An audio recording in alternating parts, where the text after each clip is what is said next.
Assalamualaikum everyone, welcome back to Legal Talks. Today we are going to talk about the section 34 and 149 common intention and common object. ये दोनों sections बहुत important हैं और Punjab university के papers में कुछ इस तरह से ये क्वेश्चन आता है, discuss and distinguish between common intention and common object. और ये बहुत ही इंपॉर्टेंट कंसेप्ट्स हैं, इन्हें आज हम देखेंगे। इससे पहले कि लेक्चर स्टार्ट करूं, मैं आप लोगों को याद दिलाती जाऊं कि जो मेरे चैनल पे न्यू है वो इस चैनल को सब्सक्राइब कर लें और बेल आइकन को दबा दें ताकि अपकमिंग वीडियोस आप तक पहुंचती रहें।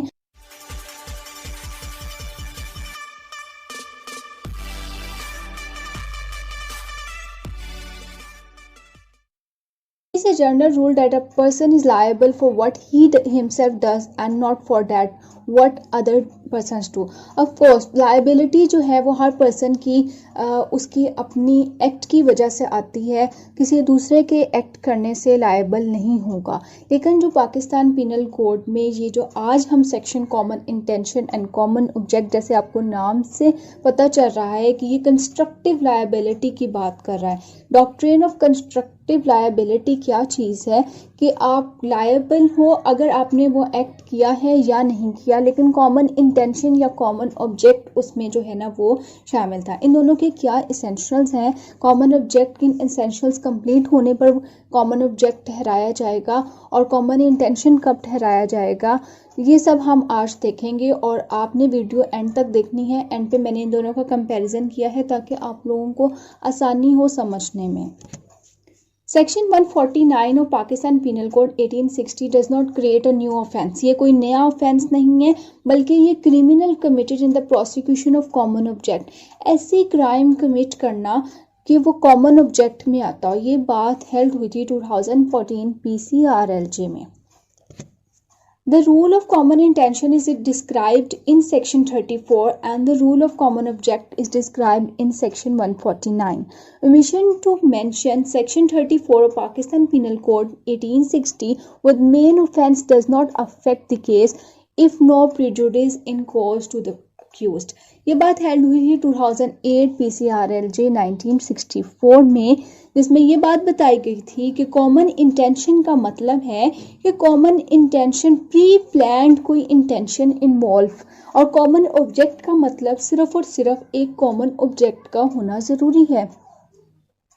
अब इसका मतलब ये नहीं है कि आपकी कॉमन इंटेंशन है और आप कॉमन इंटेंशन तो है लेकिन आपने वो एक्ट नहीं किया तो आप लायबल नहीं हैं। नहीं, कंस्ट्रक्टिव लायबिलिटी होती ही ये है कि एक अबेटमेंट, जिस तरह हम अपकमिंग लेक्चर्स में इंशाल्लाह अबेटमेंट को भी करेंगे और उसे भी देखेंगे कि वो क्या है, इंस्टिगेशन नहीं आएगी इसमें। इसमें आपने सपोर्ट किया है और आपकी एक कॉमन इंटेंशन है उस क्रिमिनल एक्ट को करने की, उस इलीगल एक्ट को करने की, तो ये आप पनिशेबल होंगे अंडर कंस्ट्रक्टिव लायबिलिटी। तो अब ये कंसेप्ट आपको क्लियर हो गया होगा कि डॉक्ट्रिन ऑफ कंस्ट्रक्टिव लायबिलिटी क्या है, और डॉक्ट्रिन ऑफ कंस्ट्रक्टिव लायबिलिटी पर ही ये दो सेक्शंस हैं, section 34 and section 149 common intention and common object. Sometimes common intention is developed at the spur of the movement or during commission of offense। यानी कि common intention जो है ना वो आपको इंस्टिगेट किया, किसी चीज़ ने एक्ट करने पे मजबूर कर दिया एक अंदर ने कि ये एक्ट होता आपने देखा और उस मूवमेंट पे आप कूद पड़े, तो ये PLD 2007 SC 84 कहते हैं कि ये कॉमन इंटेंशन है। आप जानते हैं, आपको नॉलेज है कि ये कॉमन, तो आप कॉमन इंटेंशन के लिए उस क्राइम के लिए ठहरे अंडर सेक्शन 34। एक्चुअली सेक्शन 34 कोई नया क्राइम नहीं बता रहा, वो सिर्फ एक्सप्लेन कर रहा है, कंस्ट्रक्टिव लायबिलिटी को डेवलप कर रहा है। कॉमन इंटेंशन को देखते हैं। कॉमन इंटेंशन होता क्या है? Common intention means pre arranged plan concern where person join together to achieve common purpose. उनका कोई कॉमन पर्पस। अब कॉमन पर्पस तो बहुत सारा हो सकता है, कॉमन इंटेंशन तो बहुत सारी चीज़ों में हो सकती है, लेकिन यहाँ पे जो क्रिमिनल लॉ में यानी कि PPC में कॉमन इंटेंशन का वर्ड मीन्स कि कोई इलीगल एक्टिविटी है, कोई इलीगल पर्पस है और लॉ ने जिस चीज़ को डिक्लेयर किया है क्राइम, उसकी इंटेंशन कॉमन होना। अब इसकी डेफिनेशन क्या है? When a criminal act is done by several persons in furtherance of common intention of all, each of such person is liable for that act in the same manner as if it were done by him alone. यानी कि कोई भी murder हुआ, अगर किसी ने murder किया तो उसे सज़ा मिलेगी 302 में, यानी 302 में। अब 302 पीपीसी यहाँ पे सब पर लगेगा अगर कॉमन इंटेंशन मर्डर की सबकी हुई। एग्जाम्पल देखें आप, ABCD kick and hit Z. ABCD ने क्या किया? जेड को मारा, हर्ट किया टुगेदर, एंड फाइनली क्या हुआ कि ए ने जो है ना शूट जेड, ए ने जो है गोली चला दी जेड पे और जेड इसकी वजह से मर गया।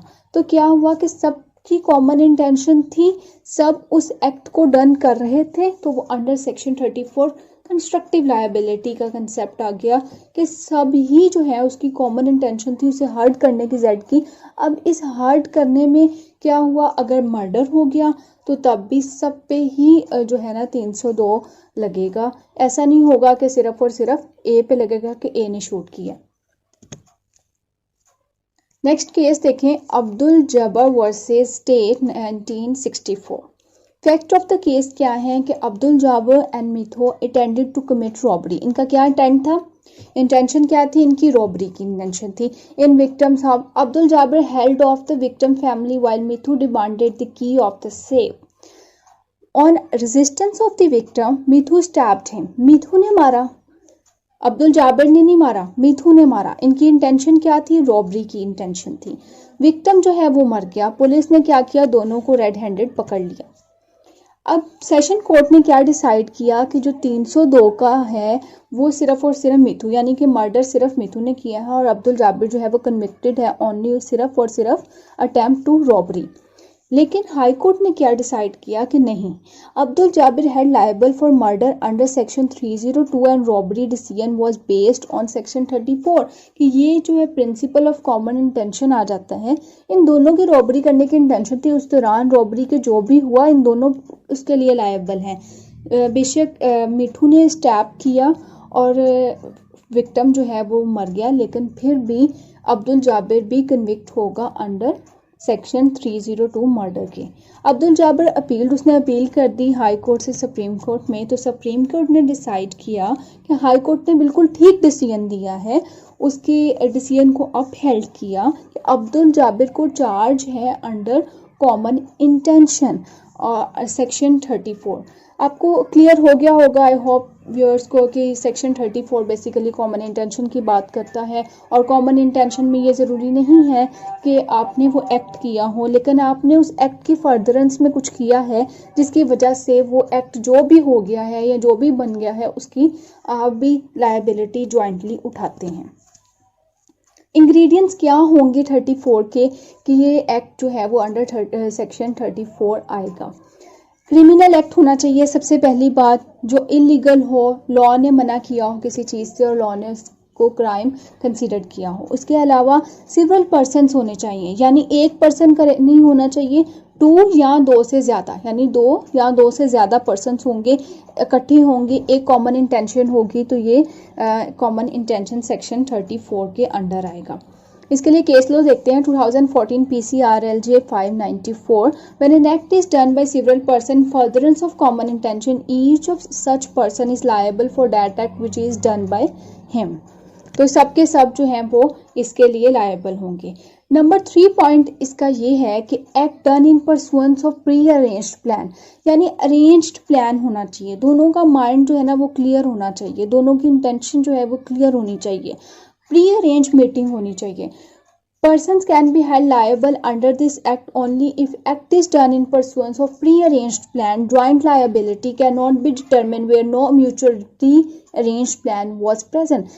जहाँ पे pre-arranged plan नहीं है वहाँ पे फॉर एग्जाम्पल कोई आता है और कोई पर्सन आता है ए और बी के पास, और वो जो पर्सन है वो अब्यूसिव लैंग्वेज बोलता है। ए जो है उसे गुस्सा आता है, वो उठा के थप्पड़ मार देता है, जो बी है वो उसे शूट कर देता है। दोनों अपने एक्ट के लिए रिस्पॉन्सिबल है क्योंकि यहाँ पे कोई भी प्री अरेंज मीटिंग नहीं हुई थी उसे मारने की।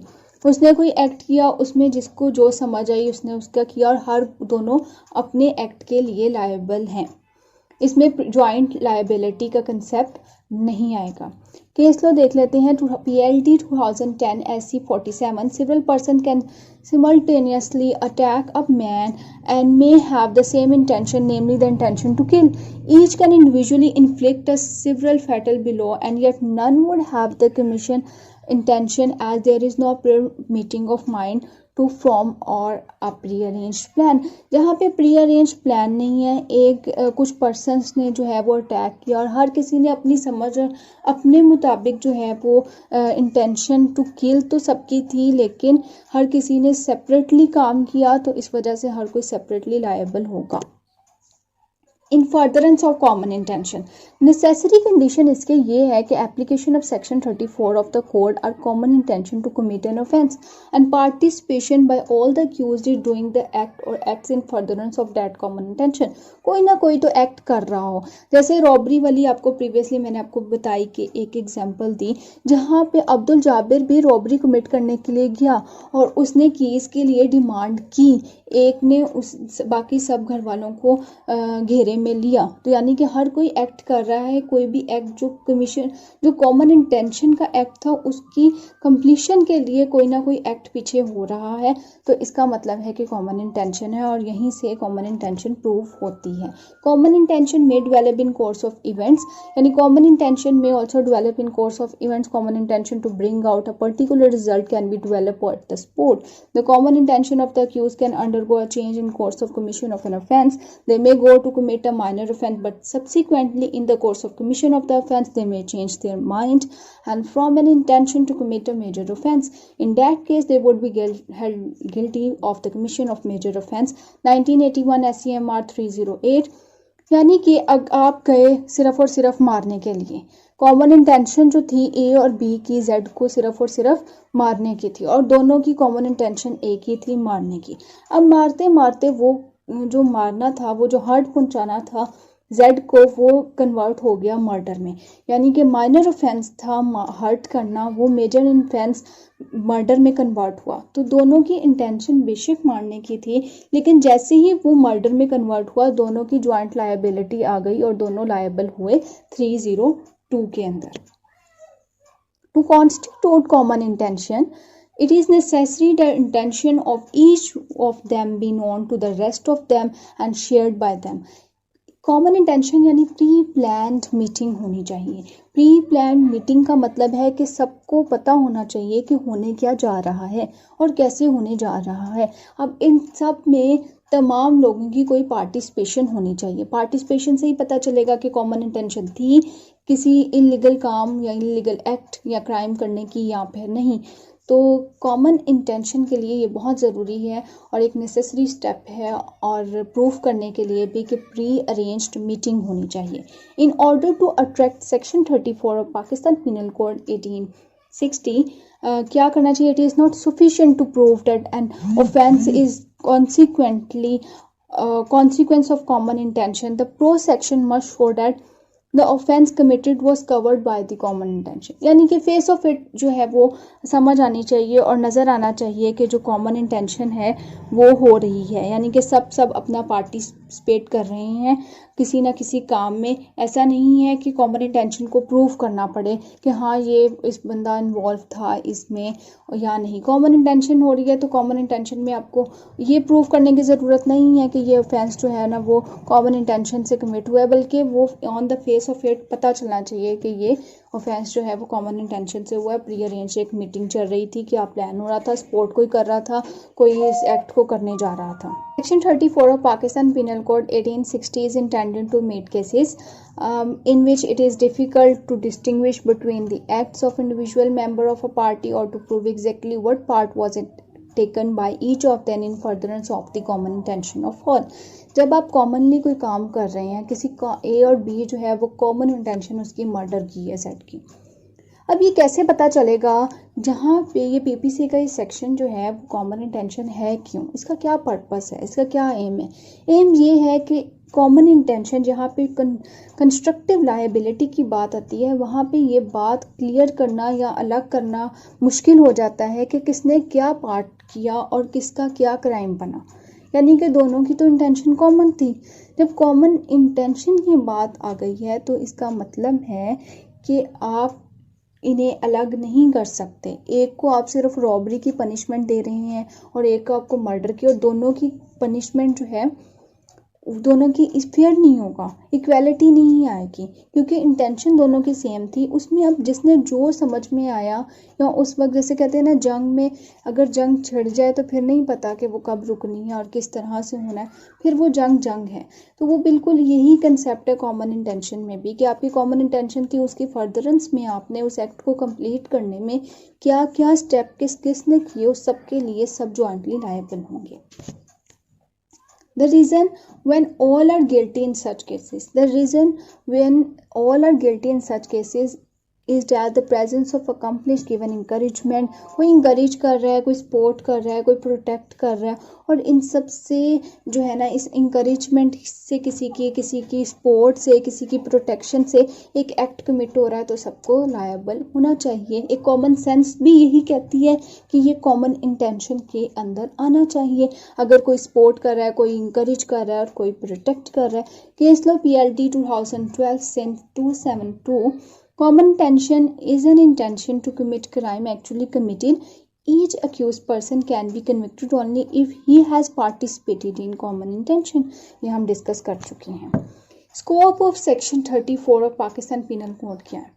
इसका स्कोप क्या है? Which it may be difficult to distinguish the act of individual member of the party और to prove exactly what part was taken by each of them in furtherance of common intention और all. ये जैसे मैं आपको बता चुकी हूँ, इसका स्कोप यही है कि आपको डिफ्रेंशिएट करना मुश्किल है कॉमन इंटेंशन जिसमें हुई है, जिनकी कॉमन इंटेंशन है, जो क्राइम जो है कमिट हुआ है कॉमन इंटेंशन की वजह से। तो फर्दरेंस ऑफ कॉमन आप नहीं अलग कर सकते कि किसने क्या क्राइम कमिट किया है, किसको कितनी सज़ा मिलनी चाहिए, क्योंकि इंटेंशन तो सबकी सेम थी।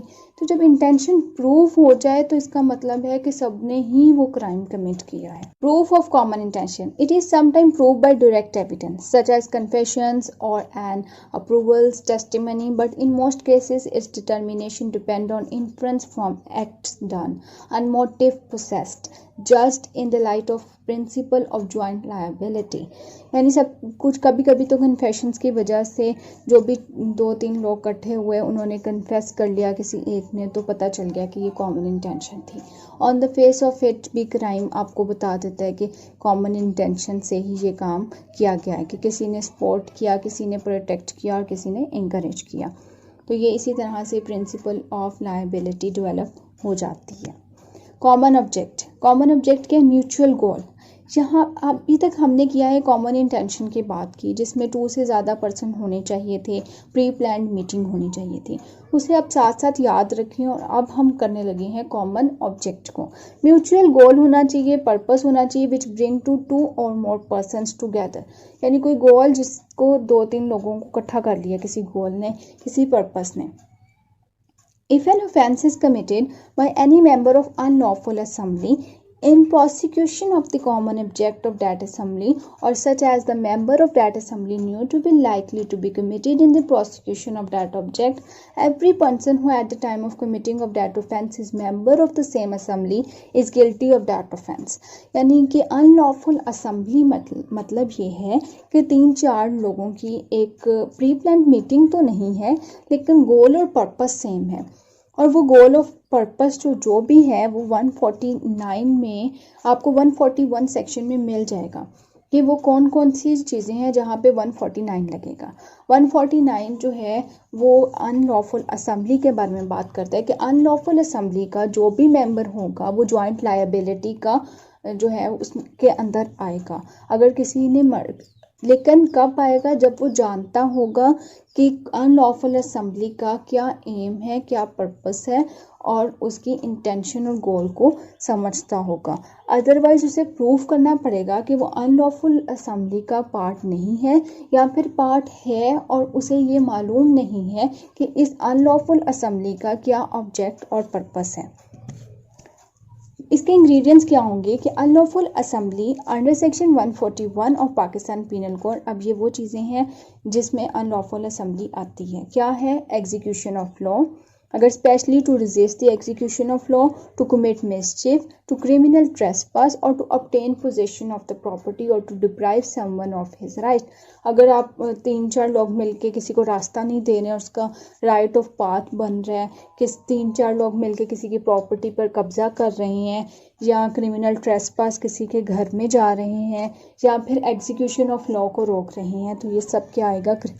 अनलॉफुल असेंबली में आएगा। और जो भी अनलॉफुल असेंबली का पार्ट होगा जॉइंट लायबिलिटी का में आएगा, और उस पर वही पनिशमेंट होगी सब पर जो एक क्राइम कमिट होने पे, एक बंदे ने अगर क्राइम कमिट किया अनलॉफुल असेंबली के, तो सब अनलॉफुल असेंबली के मेंबर्स पर वही जो है वो क्राइम ऐसे ही लिया जाएगा जैसे उन्होंने कमिट किया।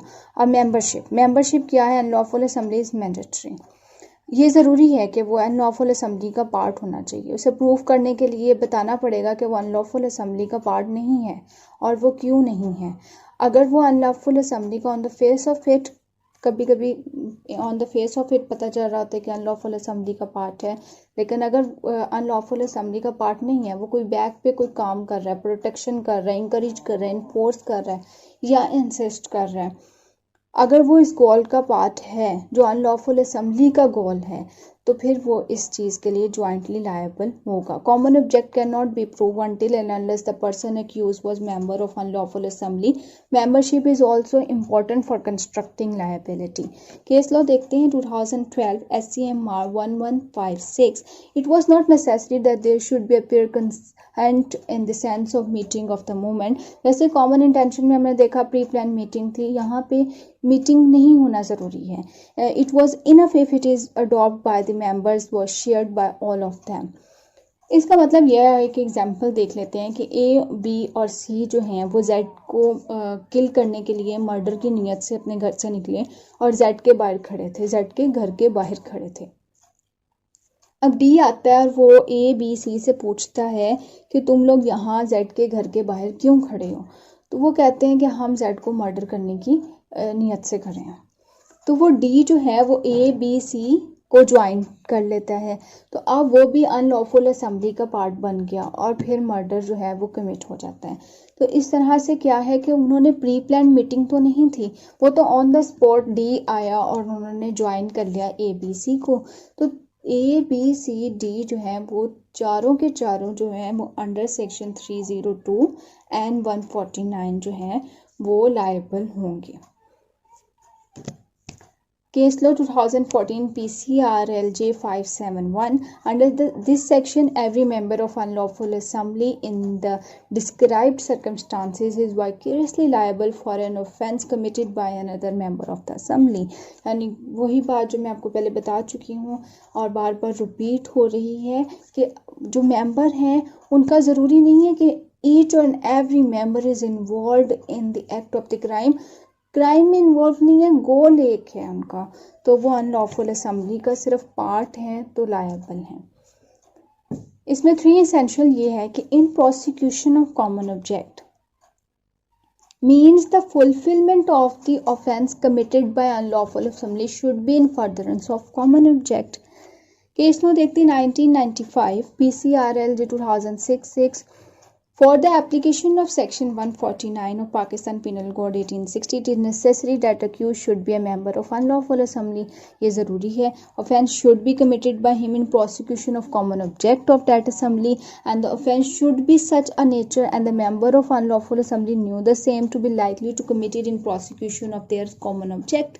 यानी कि तमाम members को ये पता होना चाहिए कि ये जो असेंबली है अनलॉफुल ये किस गोल के लिए जुड़ी है, इसका क्या कॉमन ऑब्जेक्ट है। अगर ईच एंड एवरी मेंबर ये जानता है तो ईच एंड एवरी मेंबर ही कंस्ट्रक्टिव लायबिलिटी में आएगा।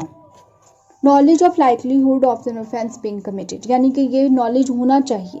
This section also covered that the cases which are likely to occur as a result of common object. Common, ये सेक्शन जिसमें कॉमन ऑब्जेक्ट यानी कि आपको नॉलेज है और कॉमन ऑब्जेक्ट जो है वो आपका है, वो भी एक खुद ब खुद ही एक असम्बली, अनलॉफुल असम्बली जो है वो कंस्ट्रक्ट हो जाती है, बन जाती है, जब कुछ लोग जो है उनका कॉमन ऑब्जेक्ट जो है वो सेम हो जाता है किसी भी क्राइम को कमिट करने के लिए. Determination of common object. In order to determine the common object of an assembly, circumstances of the case, attitude, deportment of the person assembled very often furnish key to their mentalment. यानी कि intention जो है वो, जैसे ही आप unlawful assembly का part है, इसका मतलब है कि आपकी इंटेंशन है जो क्रिमिनल एक्ट हुआ है उसके लिए. ये अब प्रूव करना है उसे जिस पे इल्ज़ाम लग गया है कि यह अनलॉफुल असेंबली का पार्ट है, उसे प्रूव करना है कि वो अनलॉफुल असेंबली का पार्ट नहीं है. तो अब उसे प्रूव किस तरह करना है कि उसे पता नहीं था कि ये कॉमन ऑब्जेक्ट या कॉमन इंटेंशन इनकी क्या थी. स्कोप जो है इस सेक्शन का वो क्या है? The offence should be of such a nature that the member of unlawful assembly knew that the same to be likely to be committed in the prosecution of their common object. It's simple. Compromise, यानी compromise हो जाता है. Unlawful assembly में किसी एक ने murder कर दिया, अब सबको आप जो है वो उसमें कंसेशन देती है कोर्ट. PLD 2003 कराची 127. इस केस को बहुत डिटेल से देखिएगा तो आपको बहुत क्लियर हो जाएगा कि कंप्रोमाइज़ किस तरह से होता है या क्यों हुआ है इसमें कंप्रोमाइज़. क्योंकि जब हम कह रहे हैं कि जॉइंट लायबिलिटी है तो जॉइंट लायबिलिटी ही होनी चाहिए, लेकिन इस केस को जो है ना वो आप read. Honours of proof. It is duty of the prosecution to prove that the participation of each and every accused in the commission of the offence. यानी ये ड्यूटी प्रोसिक्यूशन की है कि वो पार्टिसिपेशन जो है अक्यूज की इन करे कि ये मेंबर ऑफ द पार्टी, अगर 5 लोगों पे इल्ज़ाम लगाया है तो 5 लोगों को प्रूव करे कि 5 लोग जो अनलॉफुल असेंबली का पार्ट हैं और उन 5 की वजह से जो है वो कमीशन ऑफ ऑफेंस हुई है. ये एक्चुअली रिवीजन हो रही है. ये सारी बातें मैं आपको पहले बता चुकी हूँ, लेकिन अब आप देखें कि common intention and common object में क्या डिफरेंस है. कॉमन इंटेंशन में प्री अरेंज्ड प्लान होना चाहिए, कंसेंट होनी चाहिए और joint together to achieve common purpose. ठीक है. कॉमन ऑब्जेक्ट में क्या है? म्यूचुअल गोल होना चाहिए और पर्पस विच ब्रिंग 2 और मोर पर्सन टुगेदर. इसमें प्री अरेंज मीटिंग ज़रूरी नहीं है. उसके अलावा common intention is defined in section 34 of Pakistan penal code और कॉमन ऑब्जेक्ट जो है वो सेक्शन 149. नंबर ऑफ अक्यूज्ड कितने होने चाहिए? इसमें जो अक्यूज्ड इज मोर देन 1 होना चाहिए. इन कॉमन ऑब्जेक्ट अक्यूज्ड इज 5 और मोर होने चाहिए. कॉमन इंटेंशन में actual participation in action is the important condition of the common intention. यानी कि सबकी पार्टिसिपेशन होनी चाहिए क्योंकि प्री प्लान्ड है किसी न किसी ने. लेकिन कॉमन ऑब्जेक्ट में member of the unlawful assembly is enough to create the constructive liability. So ये भी बड़ा इंपॉर्टेंट है कि कॉमन ऑब्जेक्ट में अनलॉफुल असेंबली में का मेंबर होना ही काफ़ी है. कॉमन इंटेंशन में जो है वो section 34 of the Pakistan penal code require a pre concern or meeting of mind. और सेक्शन 149 क्या कहता है? Will apply even if there was no prior meeting of mind. As to offense, section 34 expound a doctrine of criminal liability and does not create a distinct offense. यानी वो सिर्फ और सिर्फ criminal liability create कर रहा है, कोई new offense नहीं बता रहा section 34. लेकिन section 149 जो है वो unlawful assembly एक न्यू जो offense को डील कर रहा है. तो ये भी देखेंगे कॉमन इंटेंशन सिर्फ और सिर्फ वो क्या कर रहा है. कॉमन इंटेंशन में सेक्शन 34 हमें एक्सप्लेन कर रहा है, ज्वाइंट लायबिलिटी की बात कर रहा है, कंस्ट्रक्टिव लायबिलिटी की बात कर रहा है. लेकिन कॉमन ऑब्जेक्ट में हमें एक न्यू ऑफेंस के बारे में पता चल रहा है. वो ऑफेंस कौन सा? अनलॉफुल असेंबली का पार्ट होना भी क्राइम है. Presence of accused. In common intention all accused must be present on the spot. जब क्राइम कमिट हो रहा है तो सबके सब वहाँ मौजूद होना ज़रूरी है.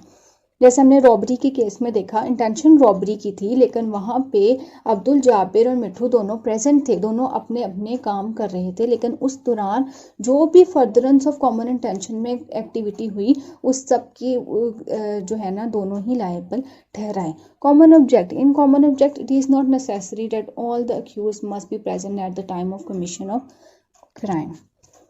सेक्शन 34 अप्लाइज फिर criminal act is done by 2 और more person with common intention, ये रिपीट हुआ है। As to type common intention में बी और ऑफ एनी टाइप, यानी किसी भी टाइप की हो सकती है कॉमन इंटेंशन, बस क्रिमिनल एक्टिविटी होनी चाहिए, इलीगल एक्टिविटी होनी चाहिए। लेकिन common object must be one of the object mention in section 144। 144 में जैसे कि मैंने आपको पहले बता दिया है, trespass, criminal trespass, resistance to execution of law, illegal process, ये सब कुछ इस चीज में आ जाएगा। इन शॉर्ट अगर हम देखें तो सेक्शन 34 बात करता है कॉमन इंटेंशन की, सेक्शन 149 कॉमन ऑब्जेक्ट की बात करता है। डिफरेंस हमने कर लिया है, रिवीजन हमने कर ली है। अब the important condition for the operation of either section is that the intention in one case and object in other should be a common, यानी कॉमन होना चाहिए।